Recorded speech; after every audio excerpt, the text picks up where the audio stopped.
मेरे साथ एक ऐसी डरावनी कहानी हुई थी जो मैं शायद कभी नहीं भूल पाऊंगा। मैं एक 16 साल का लड़का हूं और 1 साल पहले मेरे साथ एक गंभीर एक्सीडेंट हुआ था। उस एक्सीडेंट की वजह से मुझे काफ़ी गंभीर चोटें आई थीं। अब भी कभी कभी मेरी चेस्ट और सांस लेने में दर्द होता है और मेरे हाथ पैर अचानक से अनकंट्रोलेबली कांपने लगते हैं। ये सब काफ़ी ज़्यादा ट्रॉमेटिक है। मैं और मेरा परिवार कंट्री साइड में रहते हैं, एक बड़ी प्रॉपर्टी में जो हर तरफ बुशेस और ट्रीज से घिरी हुई है। मुझे स्ट्रेंजर्स पर भरोसा करना पसंद नहीं है और मैं नेचुरली पैरानॉइड हूँ। एक रात लगभग 1:30 मैं लिविंग रूम के काउच पर बैठा एक मूवी देख रहा था। मेरे पेरेंट्स सो रहे थे और मेरी सिस्टर आउट ऑफ टाउन थी, अपने दोस्तों के साथ पार्टी करने गई हुई थी। सब कुछ ठीक था कि तभी बाहर की मोशन डिटेक्टिंग लाइट जल गई। शटर्स बंद थे पर लाइट इतनी ब्राइट थी कि शटर्स के क्रैक्स से अंदर तक दिख रही थी। तभी मुझे लगा कि बैक डोर रैटल कर रहा है। मुझे लगा मेरी सिस्टर वापस आ गई है, पर वो अंदर नहीं आई उसके बाद 20 मिनट तक। जब वो फाइनली आई, मैंने कैजुअली उससे पूछा, तुम बाहर इतनी देर तक क्या कर रही थी? उसका जवाब था, मैं तो अभी अभी घर आई हूँ। मुझे लगा शायद मुझे गलतफहमी हुई हो या हवा के तेज़ झोंके की वजह से ये सब हुआ हो। मैंने इस बात को इग्नोर कर दिया और सोच लिया कि कुछ खास नहीं है। अगली रात लगभग 1:15 मैं किचन में था, जो गराज के पास है। मेरा डॉग और कैट गराज में सोते हैं। तभी अचानक मेरा डॉग ज़ोर से भौंकने लगा। पहले मुझे लगा कि शायद वो कैट पर रिएक्ट कर रहा होगा, लेकिन जब वो 1 मिनट तक बिना रुके भौंकता रहा तो मुझे कुछ अजीब लगा। मैं पैरानॉइड हो गया और मैंने नाइफ़ उठाया। जब मैं गराज के पास गया तो डॉग अचानक चुप हो गया। मैंने गराज डोर के पास काफ़ी देर तक सुना, पर कुछ भी आवाज़ नहीं थी। मुझे लग रहा था कि शायद मेरी ओवर थिंकिंग है। मैं वापस बेड पर सो गया। तीसरी रात काफ़ी ज़्यादा डरावनी थी। रात के लगभग 1:56 पर मुझे पहले से ही लग रहा था कि कुछ होने वाला है। मेरे हाथ में एक नाइफ था। तभी मेरा डॉग फिर से चिल्लाने लगा, इस बार पहले से भी ज़्यादा एग्रेसिवली। मैं तुरंत गराज की तरफ भागा। जब मैं गराज डोर के पास पहुंचा तो मुझे अंदर से कुछ शफलिंग की आवाज़ सुनाई दी। इस बार मुझे यकीन था कि अंदर कोई है। मैंने तुरंत डोर खोला, पर जब मैंने पूरा गराज सर्च किया तो वहाँ कोई नहीं था। उस रात के बाद मैंने मॉम को बताया कि मुझे लगता है हमें कॉप्स को बुलाना चाहिए, लेकिन उन्होंने मेरी बात को सीरियस नहीं लिया और मुझे मना कर दिया। मैं वापस लिविंग रूम में गया और सब कुछ नॉर्मल लग रहा था, लेकिन तभी एक विसल की आवाज़ किचन विंडो के पास से आई। मैंने शटर्स खोले पर कुछ नहीं दिखाई दिया। फिर टैप्स और विसल्स हर विंडो के पास होने लगीं, living room, kitchen, game room और गराज के पास। तभी मुझे याद आया कि शॉटगन गराज में रखा है। जब मैं वहाँ गया मुझे पता चला कि सारी एमो मिसिंग थी। शॉटगन, राइफल, पिस्टल, सबका एमो चोरी हो चुका था। तभी 3 टैप्स और एक क्रीपी सी हंसी गराज डोर के पास सुनाई दी। मैंने तुरंत बाहर जाने का फैसला किया और जैसे ही मैं किचन डोर से बाहर निकला, मैंने रूफ पर एक टॉल और स्लिम आदमी देखा। वो ब्लैक हुडी में था और मुझे उसकी फिगर काफ़ी क्रीपरी लगी। मैं उसे शूट करने वाला था, पर मेरी कंडीशन की वजह से मेरी चेस्ट में दर्द होने लगा और मैं नीचे गिर गया। मैं वहीं कोल्ड ग्राउंड पर पड़ा था और वो आदमी मेरे पास आकर मेरे कान के पास से विसल करने लगा। उसके बाद वो पूल की तरफ चल दिया। जब मुझे थोड़ा स्ट्रेंथ मिली तो मैं वापस घर के अंदर गया और मॉम को सब बताया। तब जाकर उन्होंने मेरी बात को सीरियस लिया और कॉप्स को बुलाया। कॉप्स ने प्रॉपर्टी सर्च की और पता चला कि सारी मिसिंग एमो शेड में रखी गई थी। उन्होंने मडी फुटप्रिंट्स और एक वॉल पर ओ नो कार्व पाया। कॉप्स का कहना था कि वो आदमी गराज में एक हैवी मेटल प्लेट हटाकर घुसा था जो एक होल कवर कर रहा था। उस रात के बाद मैं काफ़ी दिनों तक सो नहीं पाया। तो जो भी वो साइको विस्लिंग मैन था, अगर वापस आया तो मैं इस बार तैयार रहूँगा। इस गिविंग ब्रेक पे मैं अपने दोस्तों के साथ हैंग आउट कर रहा था। हम सब अलग अलग कॉलेजेस में जाते हैं, इसलिए ये उन रेयर मोमेंट्स में से एक था जब हम सब एक साथ मिल पाए। ग्रुप में यूजुअल सस्पेक्ट्स थे, Adam, Jack, Luke, Brandon, Mario और मैं। हमेशा की तरह हम मारियो के घर पे मिले और बेसमेंट में चिल कर रहे थे, क्योंकि वो बड़ी और सिक्लूडेड होती है, अनवांटेड अटेंशन से दूर। मारियो का घर काफ़ी बड़ा है और उसका बेसमेंट भी कोई एक्सेप्शन नहीं है। Apart from being spacious, basement अच्छी तरह से फर्निश्ड है, कारपेटेड और रहने के लिए कंफर्टेबल। हमारी गैदरिंग्स में ड्रिंकिंग होती है और कुछ देर बाद सब ज़्यादा राउडी होने लगते हैं। जब हम बोर होने लगे तो किसी ने सजेशन दी कि हम लोकल क्लब चलें। मैं ज़्यादा नहीं पीता, इसलिए मैं हमेशा डेजिग्नेटेड ड्राइवर होता हूँ। नॉर्मली मुझे सबको ड्राइव करने में प्रॉब्लम नहीं होती, लेकिन उस दिन मुझे बिल्कुल मन नहीं था। उसका एक रीज़न था कि थैंक्सगिविंग के एक दिन पहले ड्रंक ड्राइवर्स काफ़ी होते हैं। दूसरा रीज़न था कि मेरे फ्रेंड्स ड्रंक होने के बाद फाइट्स प्रोवोक करते हैं जो पुलिस और लीगल ट्रबल का सबब बनता है। फिर भी मेजॉरिटी के इंसिस्ट करने के बाद मैं मान गया। जाने से पहले मुझे अपनी कार की कीज़ लेने के लिए ऊपर जाना पड़ा। जब मैं किचन में कीज़ लेने गया, लाइट्स एकदम से ऑफ हो गई। मैं एकदम स्टिल खड़ा रहा, सोच रहा था कि ये क्या हो रहा है। कुछ सेकंड्स बाद लाइट्स वापस ऑन हो गई, तो मुझे लगा शायद ये एक टेक्निकल ग्लिच है।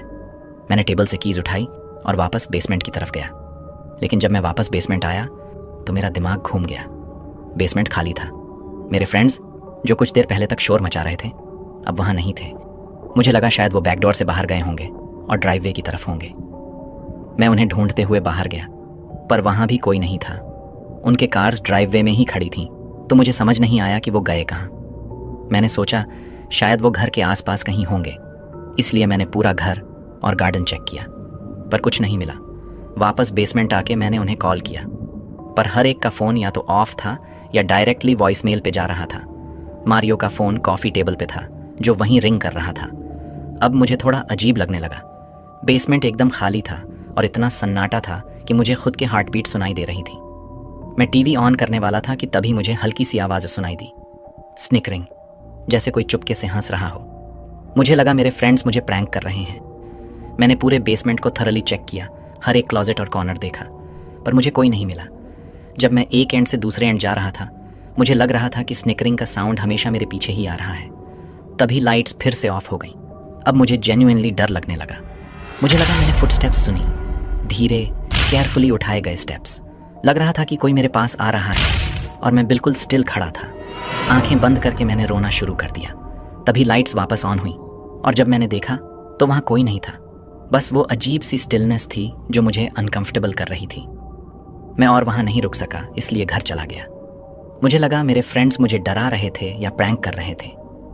सुबह मारियो के डैड का टेक्स्ट आया कि उन्हें पता नहीं कि सब कहाँ चले गए। मैंने उन्हें बताया कि मैं बेसमेंट से निकल गया था क्योंकि मुझे कोई नहीं मिला। दिन भर किसी का मैसेज या कॉल नहीं आया। शाम तक सबके पेरेंट्स परेशान हो गए और पुलिस इन्वॉल्व हो गई। पुलिस ने मुझे मारियो के घर ले जाकर डिटेल्स पूछी। मैंने उन्हें पूरी स्टोरी बताई, इंक्लूडिंग वो लाइट्स का ऑफ होना, स्निकरिंग और फुटस्टेप्स सुनना। जब मैंने पुलिस को मारियो का ड्रंकन टेक्स्ट दिखाया तो उन्होंने एनालाइज करने के लिए फ़ोन ले लिया। उन्होंने मुझे बताया कि वो टेक्स्ट जिबरिश नहीं था बल्कि लैटिन में था। उसका ट्रांसलेशन था,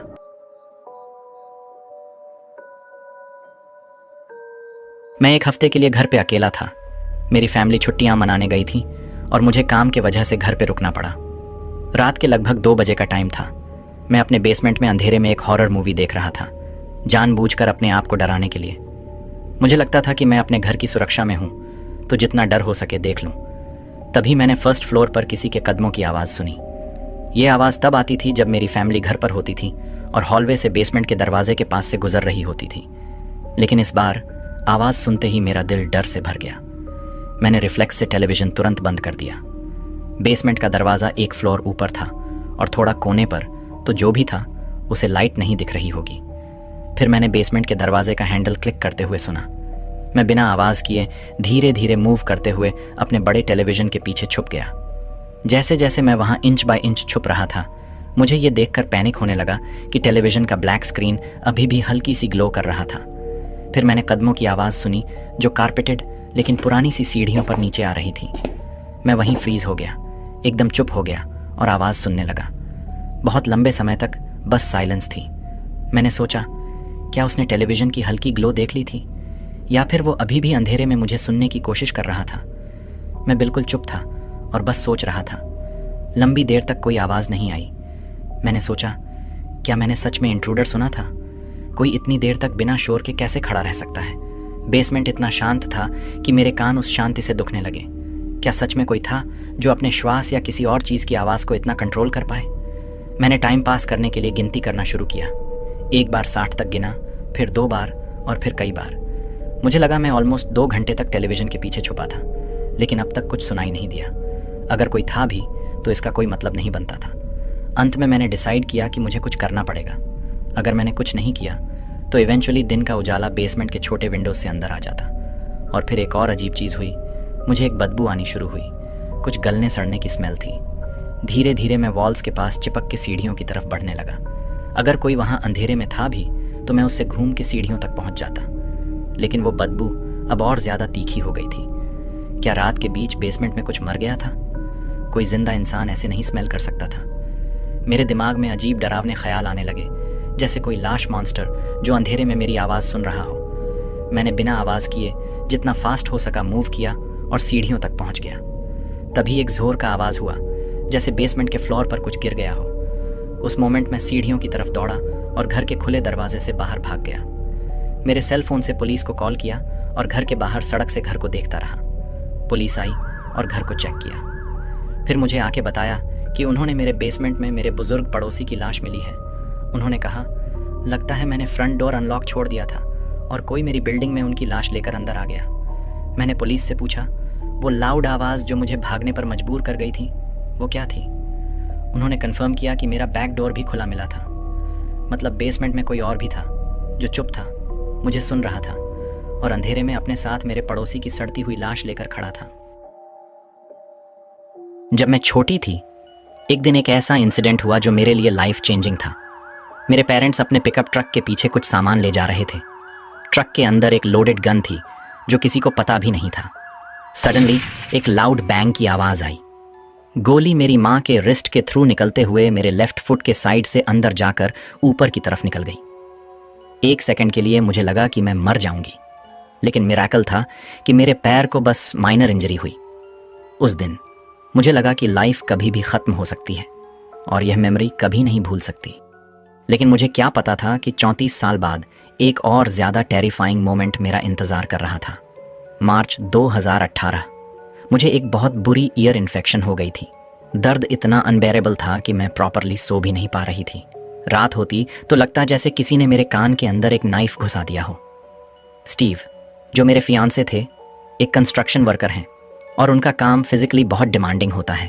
वो सोने के लिए स्लीपिंग पिल्स लेते थे क्योंकि उन्हें सुबह काम के लिए फ्रेश रहना होता था। एक गुरुवार रात स्टीव को सुबह काम पर जाना था। हम दोनों बेड पर सो गए। सरप्राइज, उस रात मेरा दर्द कम था और फाइनली मुझे गहरी नींद आ गई थी। मुझे नहीं पता था कि यह रात मेरी ज़िंदगी पलटने वाली है। रात के बीच एक अजीब सी आवाज़ ने मेरी नींद तोड़ दी। मैंने धीरे से आंखें खोलीं और देखा कि स्टीव बाथरूम जाने के लिए उठ रहे हैं। मैं रिलैक्स हो गई और सोचने लगी कि सब नॉर्मल है। मैं वापस सो गई। लेकिन कुछ ही देर बाद एक तेज़ चिल्लाहट की आवाज़ ने मुझे झटके से जगा दिया। मेरे दिमाग ने प्रोसेसिंग स्टार्ट किया, पर मुझे कुछ समझ नहीं आया। चिल्लाहट और फुटस्टेप्स की आवाज़ आ रही थी। मैंने सुना, पैसे दो। मुझे लगा ये पुलिस तो नहीं हो सकती। पुलिस पैसे क्यों मांगेगी? रूम पिच डार्क था और मुझे लगा मेरा दिल मेरे चेस्ट से निकल के बाहर आ जाएगा। तभी मैंने देखा स्टीव, जो बिल्कुल नेकेड थे, बेडरूम का दरवाज़ा ज़ोरदार फोर्स से बंद करने की कोशिश कर रहे थे। दरवाजे के पीछे कुछ लोग जोर लगा रहे थे। वो अंदर आने की कोशिश कर रहे थे और उन्होंने गोली चलाई। बैंग बैंग, स्टीव चिल्लाए, गन लाओ। मुझे एक सेकंड के लिए लगा वो उन इंट्रूडर्स की गन ले आने की बात कर रहे हैं। दिमाग पूरा स्लो था, लेकिन तभी मुझे समझ आया कि वो हमारी गन की बात कर रहे हैं। मैं बेड साइड टेबल की तरफ भागी, लाइट ऑन की और ट्रेम्बलिंग हैंड्स के साथ गन उठाई। मैंने गन स्टीव को दी और उन्होंने उसे पॉइंटेड रखा। वो इंट्रूडर्स एक सेकंड के लिए रुक गए और फिर पीछे भागने लगे। बैक डोर, जो मेरी रूममेट ने लॉक नहीं किया था, उन्होंने वहीं से भागना चूज़ किया। सब कुछ एक ब्लर था, लेकिन मुझे पता था कि स्टीव को चोट लगी थी। उनके शोल्डर और लेग से ब्लड आ रहा था। मैं लगभग पैनिक मोड में थी, लेकिन किसी तरह एम्बुलेंस कॉल करने की हिम्मत जुटाई। उस रात स्टीव मेरी ज़िंदगी के हीरो थे। अगर वो नहीं होते तो शायद आज मैं ये स्टोरी नहीं सुना रही होती। उसके बाद हमने एक डॉग लिया और घर में एक प्रॉपर सिक्योरिटी सिस्टम लगवाया। लेकिन सच बताऊं, उस रात के बाद मुझे अच्छी नींद नहीं आ पाई। कभी कभी लगता है जो लोग ऐसे आर्म्ड रॉबरीज करते हैं, उनका दिल कहाँ होता होगा। मैं दुआ करती हूँ कि उन्हें अपने एक्शंस का एहसास हो और उनका कारमा उन्हें ज़रूर मिले। उस रात ने मुझे एक लेसन दिया, लाइफ अनप्रेडिक्टेबल है और कभी भी कुछ भी हो सकता है।